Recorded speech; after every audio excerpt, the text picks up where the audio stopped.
All right, let's talk commute calibration.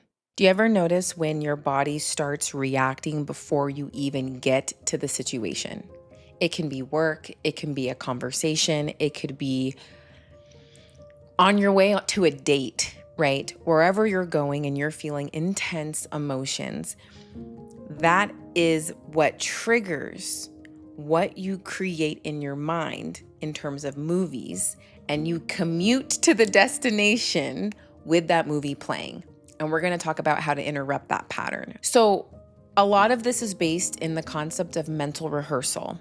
What we don't understand right now as a collective is that we are clinging to the fear, to the catastrophe, to the very thing that we said we don't want. And what we don't understand is until we learn how to commute a different story, we're going to repeat the same thing over and over and over. And then we're going to use that as proof as to why we can't do XYZ. And all that does is reinforce us in victim role. Okay. What we have to think about when we're doing this work with commute calibration is the frequency you are brewing when you are on the commute. So let's think of an environment for those of you that have jobs where you have to deal with people that maybe you don't like or that trigger you or stress you out. Maybe you're headed to a situation a meeting, maybe you have to go to the principal, maybe you have to go speak to HR. Whatever you're about to go into, what are you rehearsing in your mind? And how is that helping the situation? That's what I want us to think about, okay? This work is probably going to be the hardest part of the work because it's going to reveal how we choose our free will. And our free will chooses to cling to the fear because the fear is what we know. And even though we know that, we still have to learn how to fire and wire new neural pathways to create a new calibration. Okay, and so what I mean by this is interrupting the loops that we get into. And so if we're on edge, if we're scanning, if we're looking for disrespect, if we're looking for this, that, or the other, anything to signal the confirmation of the bias that we already have in our mind, because we think that if we know, we can get ready. But in the knowing, right, in the stay ready, don't gotta get ready, all you do is perpetuate the very outcome that you don't want, but that you've been worshiping more than you've actually been avoiding. Like, we are focusing on the very things that we say we don't want. And that part is so confusing to our little amygdala up here. So we have to consider that part. Now, the shift. What we also have to understand is when we're in that energy of scanning and doing whatever it is that we're doing, we're sending an undercurrent. And that undercurrent goes outwardly and it creates ripples that other people can feel. And we're not aware of it because we're in our loop. Oh my gosh, we're stressing. Oh my God, I'm gonna have to deal with the just today. Oh my gosh, I'm gonna have to deal with these at work and I don't wanna deal with her and she got an attitude and she's always, oh, must be nice. Like whatever it is that you're dealing with at your job, you are rehearsing it in your mind. It is taking energy expense from the prefrontal cortex and you are giving it away for free. Straight up. Giving it away for free. Ever gone into something where you expected it to be super hard, super scary, super whatever, and then when you got done, you were surprised at how easy it was? Or how simple you got through it? It's the same concept. What happens when we expect it to be hard and then it is hard? And now you feel righteous and you're like, see, I told you it was going to be like this. I told you I was going to fail. I told you I was going to get fired. I told you. And then that somehow justifies not trying again. It comes at a cost. So the shift, right? So what we talked about before was the confirmation bias and how quickly our brains want to immediately jump into confirming what we already believe in our mind because of what we feel. Oh, well, it feels like it, so it must be true. That's a little pesky peskerson of a neural pathway to be firing and wiring, don't you think? So the shift, it keeps telling my space is running low. Anyways, all right, let's jump back into the shift, right? Because what we're doing in problem A, in current setting A, What we're currently doing right now is we are commuting to whatever it is, and we are looping in the same script. Oh, I don't think I can do it. Oh, this is, or it's like, oh, F this person. We're just looping in the same script. We have to think about the energy, because a lot of us now, we've been conditioned to believe that just because we feel it, it means it's true. And that's not true. I'm out here trying to let you know so you don't go running in somewhere saying, well, I feel this way, and you're out here on whatever social media outlet for your city on camera because you felt this way to do XYZ behavior, and you were the only one in the room that felt that way. And you did it anyways because you felt that way and you thought it was justified. So what I'm trying to say is we can't allow our feelings to be what lead us. And right now they are leading us off the cliff. It is the blind leading the blind. So commute calibration is, instead of going in the bubbling frequency that you're already in a lower vibration, because when you're commuting to this, whatever it is, you're inheriting this narrative and you're imprinting it more and more and more each and every time.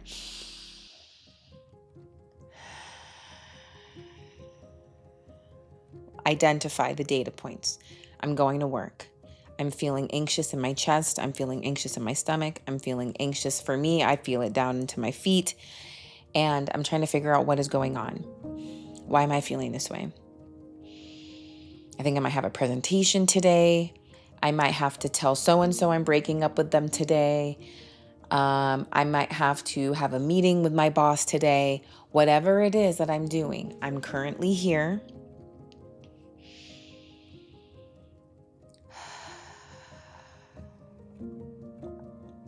And then we recreate a new neural pathway and we practice that story, okay?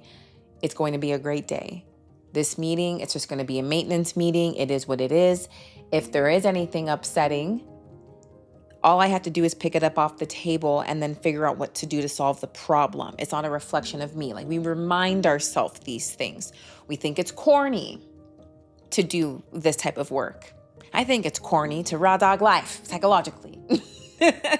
What if we actually chose during that commute to do something different? Change the music we're listening to, maybe put on frequency tones, use scent. Scent is a great way to pull you back into the present.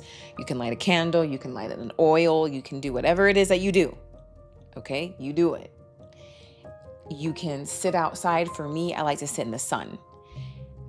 Sometimes when I'm looping hard, either in the cold or the heat, because I guarantee that once you're in that element, you're not going to be thinking about what was stressing you out. You're going to be thinking about getting up out of this cold or getting up out this heat. So we really do have to understand that the emotional frequency that you bring into the situation is what you are creating on your way there, on the commute.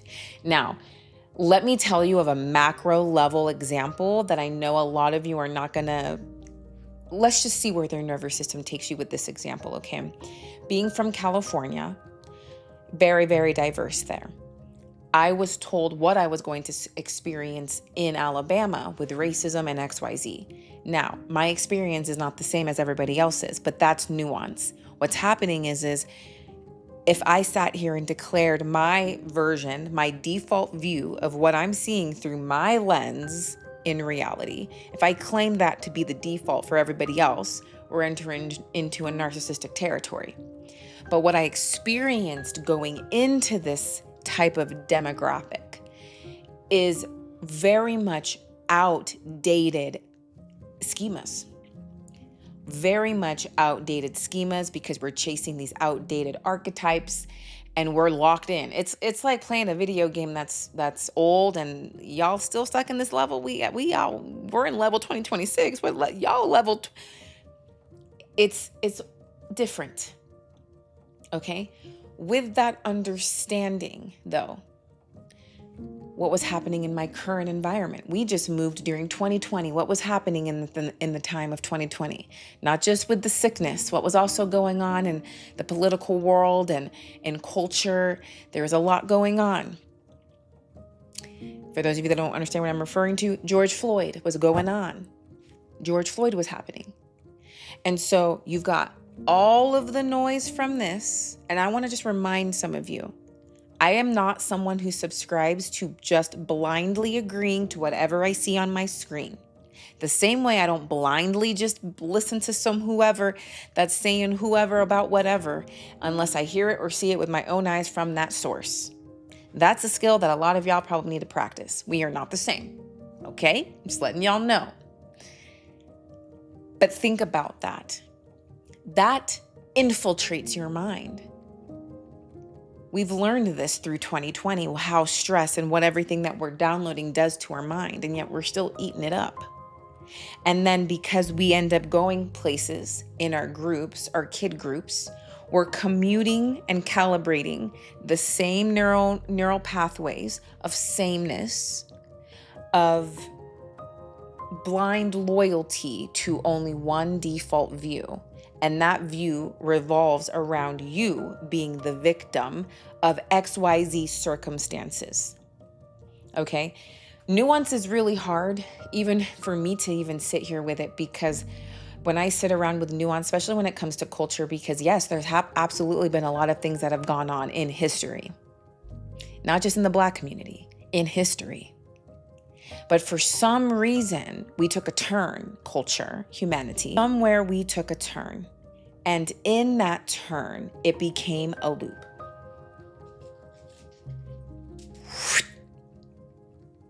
Now we're just pufferfish. Me, me, me, me, me, me, me, me, me, me, me, me, me, me, me. My pain, my suffering, my injustice, my lack of voice, my lack of access. Mine. Some of y'all say that your parents act like that. And what's happening with nuances is we can't handle it because we can't acknowledge that, yes, back there in the hippocampus archives, the forest of history and wounds and injustice and all of the things have gone on there. Now what? Right? Now what? Because if we keep commuting to environments, I could have easily commuted to any family barbecue, any invitation. I've been the only person of color in a room before. I've experienced what that feels like. But some of the generational trauma, I see it here in El Paso with the culture, the predominant culture that lives here. When we're in our culture group, we as a collective now are engaging in the same maladaptive behavior response that's rooted in survival.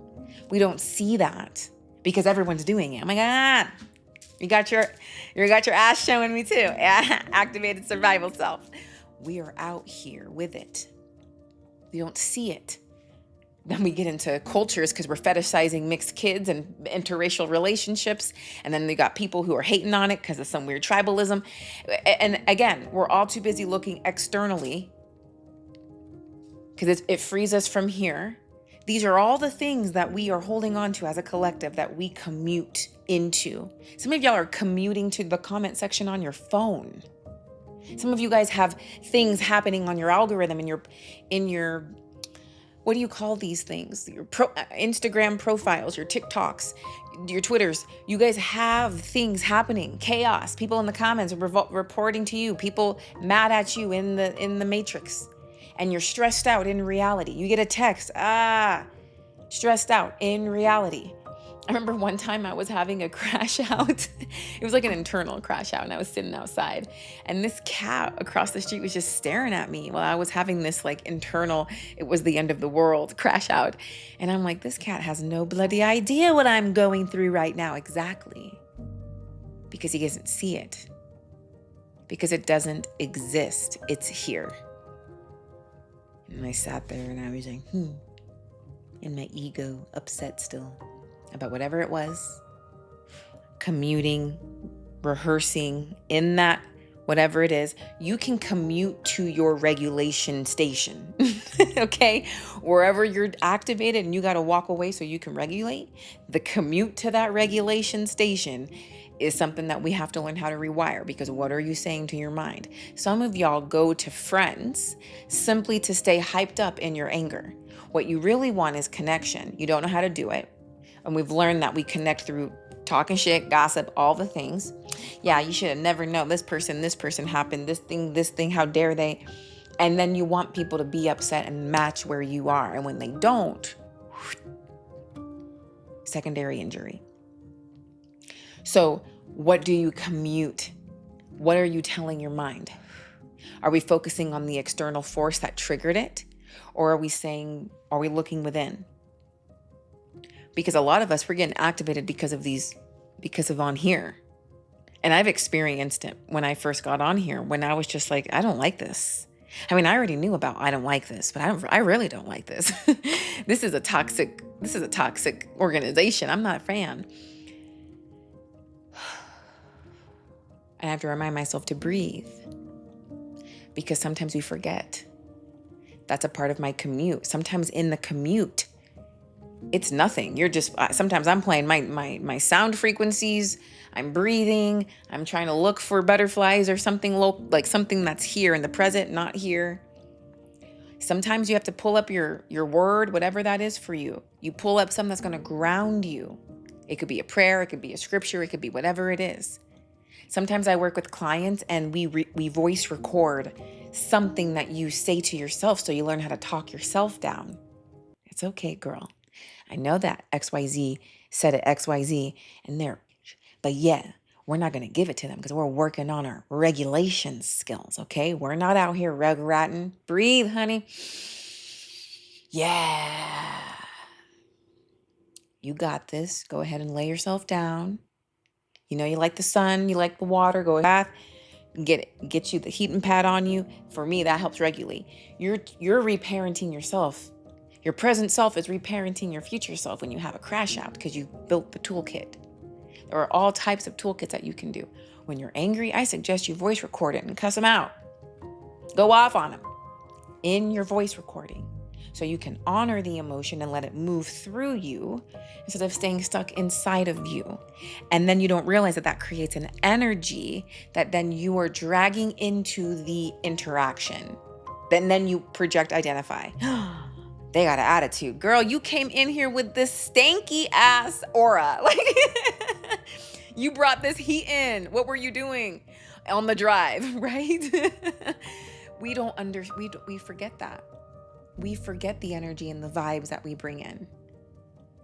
And so as an animated person, it's hard when I'm having low energy days because everyone notices. And then it's like, what's wrong? And I'm like, oh my God, my battery's low. I didn't charge it last night. But we're all attuned to the stress responses. Okay. Now, a different way that you can commute in intentional pauses. Some communities, depending on where you're at, can call it a prayer pause time. You can call it an intentional block, whatever you want to call it, breath time. Make the name how you want. If you start getting stuck on that, that's because your brain can't handle. It's been dopamine cracked out. Okay, it's going to take some time. Breathe in and breathe out. Just decide. Now, during this pause, what's essentially going to happen in this time is, let's say I'm getting ready for work. Let's say I wake up in the morning and I know I have a really busy day at work. Instead of in my commute of getting my morning ready, I wake up out of bed and I call to my whoever it is, God, the universe, spirit, divine, most high, whatever that is for you. You see how we get stuck trying to police everybody else's path? Stay on your own path, okay? You call to your whoever it is. If you don't believe in that, then you make an intentional statement out loud to yourself. It's going to be a good morning. I feel grounded. It's going to be a long day, but that's okay. I'm going to get this done. I'm going to get this done. For some of us, we're going to have to really index what our role is. We have to look at our role in creating the cocktail of energy that we end up in as we arrive to a situation, a conversation, a meeting, whatever it is, okay? It's the same thing that you have to do even if you're going to do something huge for yourself, right? Maybe you're going to go public speak somewhere. You're going to go teach something. You're going to go perform something. You would want to mentally rehearse how that was going to be. You're not going to sit there and be like, oh my gosh, I'm going to break my leg on stage and I'm going to fall off and then, That's not going to take us anywhere that we want to be a frequent flyer of, and some of us have been a frequent flyer over here. And what this work will start to reveal to us is how comfortable we are frequently flying to chaos. Because this work feels corny. It's like, oh, it's not that easy. It's not. No one said it was. But at what point do we get sick of our own shit and try something different? Now, I do have to name this because we live in this world, and somehow people will internalize the belief that this means that you just tolerate harm. No. But I also really do want to have a conversation about what is harm, what is abuse. Because I think there are some people who truly have never been told no because of developmental arrest, because of what you grew up in your environment. Now you're in a marriage and you can't handle being told no. You can't handle your partner doing their own life and being differentiated from your needs. Women, we love to share our journey of what made us in our masculine and all the wounds that we had. And then we want to shame a man because he doesn't know how to love us the proper way, which is the way that we saw on TikTok. But what you don't realize is the same mother that you had to survive is similar to what he had to survive. And now you're seeing the survival adaptations, the activated survival self of your partner. Yep, that ass is what his mama had to deal with. And what we don't understand is that was what he used to survive. And so when I work with couples or families and I'll see a partner, it doesn't matter which partner, but I'll typically see the wife, you're commuting and rehearsing the same script. It's always his fault. Oh, well, this right there, you did this. Oh, da-da-da-da. Anytime someone deflects into a past thing or into what you're doing, they are activated into protector part. What are you protecting right now? It's easier to point the finger because pointing the finger is like, you don't see what my card is, don't see what's here. So what did you, have you ever thought that maybe when you cheated on me 15 years ago that I told you that I was going to move past it, and then we just bring it up for the rest of forever. That mental rehearsal is the firing and wiring of those neural pathways. How are you ever going to get out of that season of your marriage where it's just constant conflict? Somebody has to step out of that dance, be the first one to step out of it. And just know that when you do choose to step out of it, it gets chaotic more because you're pulling the Jenga piece out of the system. It crashes. And then you have to learn how to rebuild it with the new skills. We don't always have to cut off. Sometimes we have to be inconvenienced, but this narcissistic society has y'all acting like y'all are too good to sit around somebody whose political views you don't agree with when it's Thanksgiving dinner, and he might not even bring it up. You just, I don't like him because he voted for Trump. He still showed up and you voted for whoever you voted for. You're making that your entire identity because what's really going on is you don't know how to sit in discomfort. You don't know how to sit at a table with somebody who thinks differently. You're trying to rob a person of their own individual. Well, if they're a racist and a fascist, you're doing it again. That's that same neural pathway that diverts you over there. And because it's identity politics, you think that muscle is somehow exempt for using it. Nope, it's the same muscle. If you're constantly taking that path of least resistance out here in the macro, using these ideologies to grasp on as you swing through the vines of George of the Jungle, I guarantee you use that same fast track straight in your relationships. I see the same thing with parents. We will not discipline our kids because we don't want to feel bad. Oh, I feel bad. How bad would you feel if you got a call and your child didn't make it? How bad would you feel if you heard your child XYZ happened and you felt bad to give them consequences? You felt bad to give them a lecture. You felt bad to do the parenting because you didn't want to be like what you grew up in. But who told you that parenting automatically meant being like your parents? Who told you that? So do you see how we've been commuting through our entire life into these schema patterns? And we are chasing an archetype. The archetype is almost the light at the end of the tunnel. It gives us a glimpse of hope, just something to kind of tease us, but we never actually obtain it. There's no way. There's no way because I feel. because we feel a range of things all day. Some of y'all are not as clinging to the feelings of I've held pieces of my client broken. My clients have broken in their sessions. Y'all forget about that pain because the high we get from something new.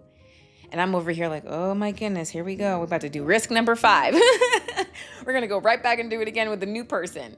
And sometimes y'all think that just because you switch the genders, that you're not going to deal with it over here with the ladies. That right there is that silver lining too. It's easy to shame men, talk crap about men, and then idealize and pedestal women. Because there's that image there. It's always a man. Remember. Who raised this man, right? Some of y'all watched your brothers get mothered in ways that you did not get mothered. And now we're confused as to what we're seeing in our relationships. And, I really want to challenge y'all ladies, because if you can't even communicate to your parent and have a boundary with your parent and commute a different story on the way to that conversation, some of you don't. You find loopholes to control the dynamic in a different way, as long as it doesn't mean deal with them directly. But yet you're asking your partner to do it with his parents. So do you see the double standard? You're not even out here calibrating new commutes, and you're demanding your partner to do the same thing.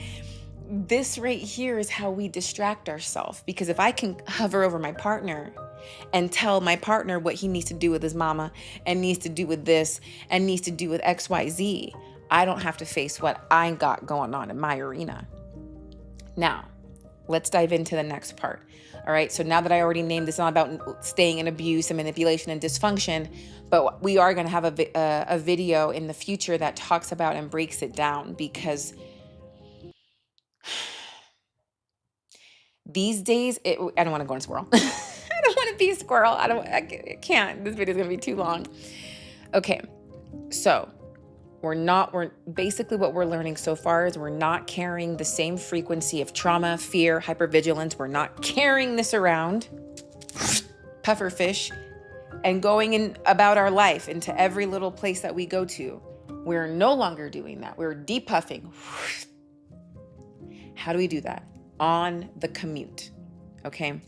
Now, so there's a lot of research backed by this. Dr. Joe Dispenza's work is fantastic on this with brain-heart coherence, the quantum. If you're into that, people call it pseudoscience, but you know what?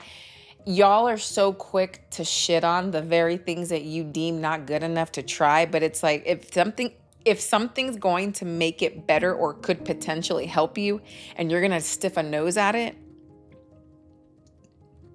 I don't know if you want healing, my guy. I don't know if you want healing. I think you're cozy, comfy in your complaining island, okay? It's easy to complain because you don't have to face the grief of not ever achieving the life that you see at the end of the tunnel, that light. So Dr. Joe Dispenza's work, Elevated Emotions Create Measurable Biological and Environmental Changes, right? Sister Shivani, she's got really good stuff. You got somatic and all of that stuff is really, really good. Let me give you some examples.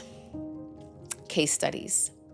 An individual who used to spiral the entire drive to her mother's house started practicing commute calibration. She started visualizing her mother in a good mood. I can hear y'all now. My mom ain't never in a good mood. When is she? See, look, you see how it took you over here already? You don't even realize. And then the resistance we feel because we think that by pulling our attention back in alignment with ourselves is a dismissal of our complaining session. And I'm just trying to help us learn that it's really just aligning you back into firing and wiring a new pathway. Because that pathway is going to do nothing but make you start getting gassy, bloated. Now you're going to get a migraine. That pathway is not taking you anywhere good. Let's just try it for a week and we just go this way. So now we're on our way to our mama's house. And so now you're envisioning her in a good mood. On the drive there, you are sending her grace. I hope thank goodness my mom woke up in a good mood. Her back isn't hurting today. She got herself a good breakfast. You're sending her a light of something healing. I don't know. You all use the crunch of your own magic, okay? And maybe when you get there, you saw something in her affect. She made an eye twitch at you. Oh, she made a comment. What we need to understand is these people are always going to make comments. We got to just radically accept that comments come out the ass, okay? Activated survival self. And a lot of our parents don't realize that some of us are walking beings living a life they maybe never got to live. There might be some jealousy or some envy or some shame or some guilt, and it might come out in nitpicking at you, right? Is it justified? No. But we're out here trying to pathologize everything, and we're out here in our righteous narcissism like, well, if you're not going to change your ways and learn how to get with the program and be at my level, it's kind of where it sounds, that I don't need no people in my life like that, then you're never going to have people in your life like at all, because we all got a shadow, we all got an ass, we all got shit. Pull up a chair. Let's learn how to sit amongst the shit. So we get home. She might not be healed or whatever, but she may be it's a little bit calmer. She might be less reactive. And maybe when you go on that commute, you're more so focusing on what you're not going to do or focusing on what you will do. Hey, I know my mom gets like this. This is just how she is. All right. We know this already. We're just going to be here for a couple hours, do what we got to do, XYZ. We speak it out loud. Do you know what we rehearse all the time? Oh, I got to go to work tomorrow. Oh, I got to go. Oh my gosh. That's the script we play all the time. That's what we're rehearsing. Now, let's think of one where maybe you are doing something. So I'll give you an example. When I had to testify, that shit was scary. And I rehearsed the shit out of that testimony because my job, I take it seriously. And I did whatever I could to rehearse the positive outcome. And you're still going to be scared and you're still going to be uncomfortable. And my body still has this physiological response that is so annoying. My hands will like stiffen up when I'm nervous. And then I'm like, oh my gosh, my hands are stiffing up and now I can't turn the paper. My hands are And so I just breathe. My inner dialogue was like, you're killing it, girl. You're killing it. You're doing it. And you get it done. And then you leave that interaction confident, boosted. That's a great example. And then what if it flops? It flops. Okay? Now you learn what not to do or what to do better. So, what we do have to understand is the energy vibrations that are kind of involved with this. If you look at the emotional frequency chart, you can understand that complaining and guilt and shame and fear, all of that is lower vibe. And all it takes is getting a text these days that says something, and then something can change in your energetic field just like that. Just like that. If I were to get a text right now, see something, I can completely switch out of this mood, out of this state. All right. So let me walk us through just a quick, simple commute calibration ritual that you can do before any type of emotionally loaded environment. Y'all ready? You want to ground your breath. This is my favorite breath to do because when you're in chaotic mode, you take the biggest breath in through your nose and you hold that breath until you can't hold it anymore.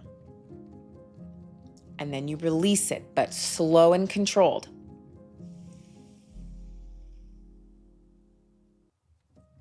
Empty, empty, empty, empty, empty. Navel squeezes into empty, empty, empty. Hold.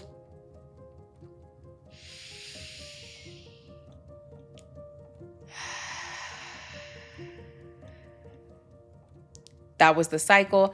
And then at that last exhale, you would go in 1, hold, 2, hold, and just do a little hold. All right. You can also use music. You can use scent. You can shake your hands out, feel your seat wherever you are. Now imagine the scenario, the person, whatever it is. Visualize them. They got a good night's sleep. Just visualize that everything's good with them. Everything's good with you. And then you intend that. You put the intention. And if y'all think that's corny, but you don't think it's corny that y'all are out here intentivizing, you're putting out here in the intention world all the things you don't want. You keep on talking about XYZ and you keep on this, because you think that by bonding with gossip and the things that piss you off and talking about so-and-so and talking about this, that, or the other, that's going to free you from something. It's only reinforcing that loop of the same shit. Now, we have to remind ourselves that frequency is contagion, and you get to choose what you spread. You can become the toxin, stay the toxin, that little bacteria. I don't know if you saw that little meme. You can enter the room rehearsing your trauma. All these people are going to be racist. All these people are going to judge me. And then I'm over here all shy to share my cookies I made for the barbecue because I'm internalizing and projecting, identifying whatever I had in my script that I had commuted to the barbecue. I'm the only person of color, so now I'm thinking everybody's a racist. Hey, do you want to try my cookies? No one gave a shit. And then all of a sudden we're talking about cookies and then it's new friendships. That wouldn't have happened had I commuted there in this fear. Oh my God, I'm the only person of color. And that's never been something that's been unique for me, right? Like that's never been anything unique for me, but I also don't make it my entire existence. Am I going to sit here in a club of people that just make it their entire existence? I'm not trying to fire and wire those pathways. You can enter the room rehearsing the trauma, rehearsing the ache, rehearsing all the injustice. And then you can project that out while you'll blame everybody else because they're racist of you, projection identification. Like it's really just a defensive mechanism to make yourself seem righteous in your avoidance. They'll get to walk on eggshells for their safety. If they have to control the environment for safety, then they are dysregulated. And the only thing that they've learned how to do to create regulation is to control the environment. And now we've used a lot of like passive aggressive ideology language to kind of justify this loop. That truly, if you think about it, we're missing out on great people.